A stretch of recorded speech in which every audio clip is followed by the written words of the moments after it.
أهلا أهلا أهلا بيكم في فيديو جديد من فيديوهات القناة. إيه ده؟ مين هناك؟ أنتم هنا. طيب، بما أنكم قفشتوني وأنا أصلا المفروض أكون بذاكر أو بشتغل دلوقتي، يبقى أكيد أنتم كمان سايبين المذاكرة أو الشغل وبتتفرجوا عليا. يا أهلا بالزملاء في نادي التسويف الدولي. بقالي 3 أيام بقول لنفسي دقيقة واحدة بس وهقفل، والدقيقة جابت دقيقة لحد ما لقيت نفسي بتفرج على فيديو كيف تزرع الأناناس في القطب الشمالي. يا جماعة، إحنا مش أغبياء ولا فاشلين ولا مستقبلنا ضاع. لسه يعني، إحنا بس مخنا عامل علينا قلبان. مخك عامل عليك مؤامرة وعنده أسبابه الوجيهة جدا. تعالوا نفضح المؤامرة دي. المخ يقول لك يا عم مذاكرة إيه بس؟ المذاكرة دي وجع دماغ. ما تيجي نشوف فيديو قطط ولا ميمز، ولا نبعت رسالة لصاحبك اللي ما شفناهوش من إعدادي. أي حاجة فيها دوبامين سريع. المذاكرة دي عايزة مجهود، وأنا كائن لطيف وكسول بحب السهل. شفتوا؟ ده اللي بيحصل جواك.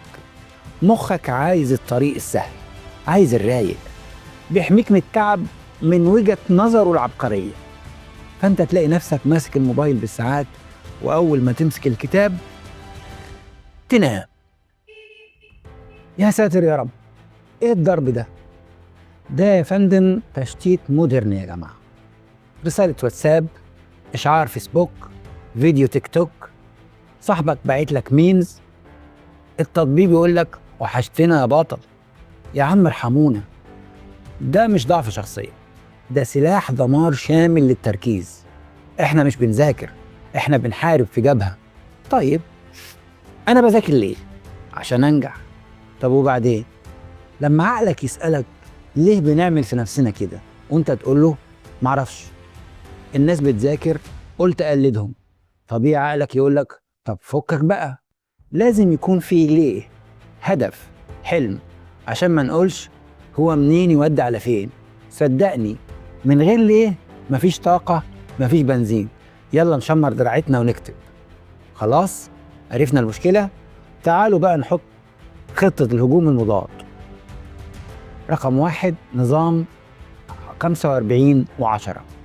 ذاكر 45 دقيقة بتركيز ليزر. افصل كل حاجة، اقفل الموبايل، اقفل الباب، اقفل نفسك لو لزم الأمر. وبعدين خد 10 دقايق راحة، بس راحة بجد. مش تمسك الموبايل، لا، اتمشى، اشرب مية، بص من الشباك، اعمل استرتشات. لو مسكت الموبايل في الراحة، 10 دقايق هيبقوا 10 ساعات. رقم 2، هدف واحد بس. بلاش نظام أنا هخلص المنهج كله النهاردة. إحنا مش أبطال خارقين. حدد هدف واحد، درس واحد، موضوع واحد. لما تخلص حاجة صغيرة هتحس بانتصار، وعقلك هيقولك الله، طب ما تيجي نكمل. تالت حاجة، اسجن الموبايل.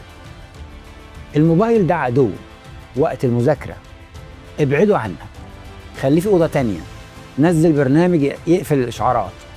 ما تعتمدش على إرادتك غلبانة وهتتهزم قدام نوتيفيكيشن واحد. رقم 4، الدخلة السهلة. ما تبدأش بالوحش، ابدأ بحاجة لايت، صفحتين، فيديو شرح، ملخص. أول 5 دقايق هم الأصعب، زي طلعة المطلع. لو عديتهم العجلة هتدور. أنت مش فاشل يا صديقي، أنت مش فاشل ولا قدراتك محدودة. أنت بس كنت سايق العربية غلط.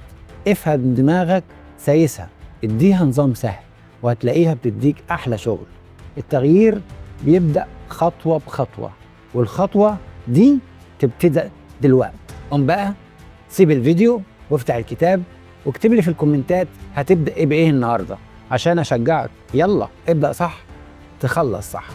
إذا عجبك الكلام قول تمام، وعلى زرار الإعجاب دوس أوام. يلا باي، سلام.